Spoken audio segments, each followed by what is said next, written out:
Good day mga ka-sports natin dyan.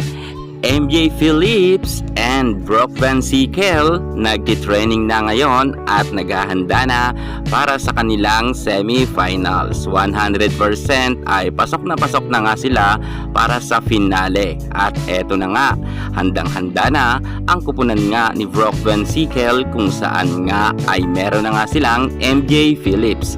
At alam nyo ba na kiniklaim na nga ng mga fans ng Petrogas na sila na nga ang makakakuha ngayon ng gold medal sa pagtatapos nga ng PVL All-Filipino Conference dahil kumpleto recados na daw ang lahat ng mga players dito at all-star na at magagaling ang kanilang isasabak ngang lineup para nga sa semifinal at makuha nga nila ang gold medal.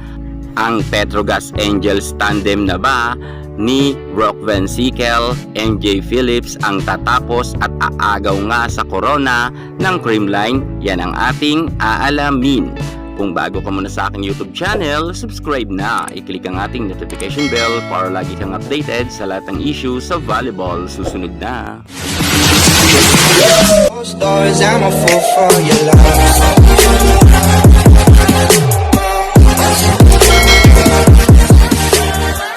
MJ Phillips and Brock Van Sickle nagkita na nga sa loob ng court at finally, puspusan na nga ang kanilang pagtitraining para sa nalalapit na semifinals. At target talaga nila na hindi nga sila matalo para nga makapasok sila sa battle for gold.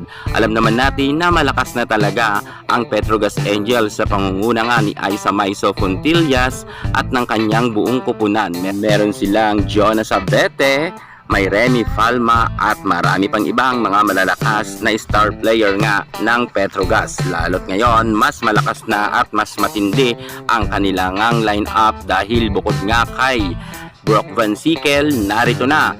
Pumasok na nga ang kanilang napakatagal nang hinihintay.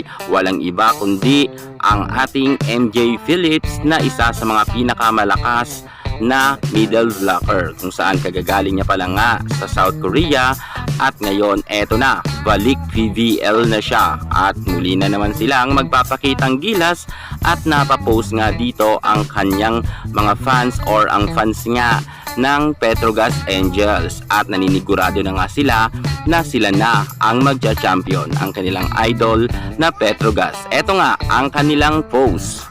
Ayon nga sa nag-post na si Volleyball Lovers, sinabi niya nga, Brock Van Sickle, MJ Phillips, champion na raw.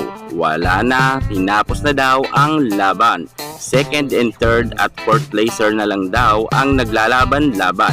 Yan nga ang kanilang matindihan na post nga at banat nila sa nasabi nating conference ngayon.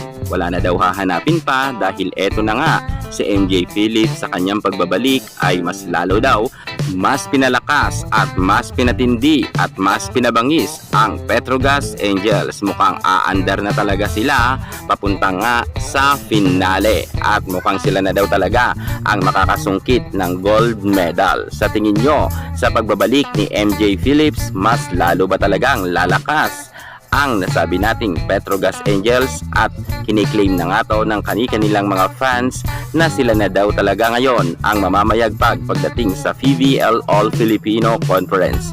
Well, kung sa tingin ko naman sa pagbabalik ni MJ Phillips ay mas malakas naman talaga ngayon ang Petrogas at lalo mas liyamado nga sila sa laban pagdating sa semifinals at mukha talagang magtutuloy-tuloy nga sa battle for gold ang Petrogas dahil nga si Kat Tolentino ay wala nga ngayon sa Chocomucho. Tots Carlos naman ay pupunta nga sa Covo para nga mag-try out at si Maylin pa at ibig sabihin tatlong team nga ay mawawalan nga ng mga malalakas na star player. Ibig sabihin mga ka-sports talagang lamang na ngayon ang Petrogas pagdating nga sa battle for semifinals at mukha talagang may pag-asa ngayon ang Petrogas na sila naman ang mamamayagpag at maagaw nga nila ang corona nga ng nasabi nating Creamline Cool Smashers dahil nga malakas naman talaga ang Petrogas ngunit mas papalakasin pa dahil yan sa pagbabalik nga ni MJ Phillips. Grabe talaga ang tandem na ito,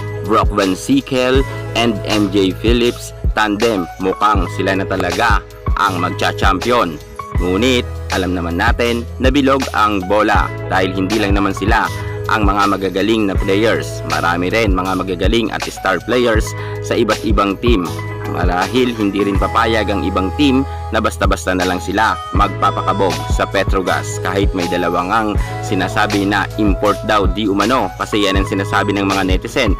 Ngunit kung ako naman ang yung tatanungin, hindi naman siguro to import sapagkat nga happy na naman ang dalawang ito. Magkakaalaman na lang tayo pagdating sa semifinal. Sa tingin nyo, Petrogas na ba magsi-champion? Comment naman kayo sa baba. Yan muna pinaka-latest natin sa mundo ng volleyball. At para hindi ka mahuli sa lahat ng issue pagdating sa larangan ng volleyball, subscribe na. Thank you so much. God bless.